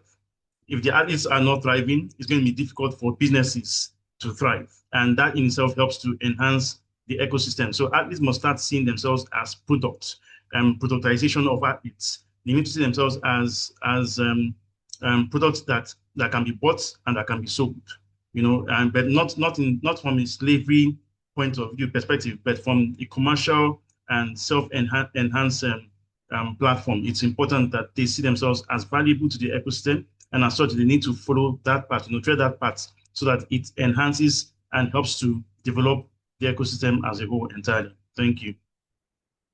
Hey, thank you, everyone. Thank you to my fantastic panelists. Each of you are great. Thank you for the short notice with regards to this panel as well. I thank you all for coming in here and giving us great insights into the world and ecosystem of sports. I am also very thankful to the audience and to my colleagues at Alliance Law Firm. Want to thank everyone for coming today, and I hope this was extremely insightful and informative. And we're all excited for what the sports industry can and will continue to give back to the world. I am Vanessa Obi, and it's been a pleasure having you all here. If you have any questions, feel free to reach out to Alliance's public email. We will try to address them. And if we cannot, we can link you to the right panelist for whatever situation. Telema, please talk to your federation people so they do more for our grassroots athletes. And it's been fantastic having everyone here. So have a lovely week ahead. It's 2 o'clock on the dot here. And yes, thank you for coming. Bye, everybody. Thank you. Bye.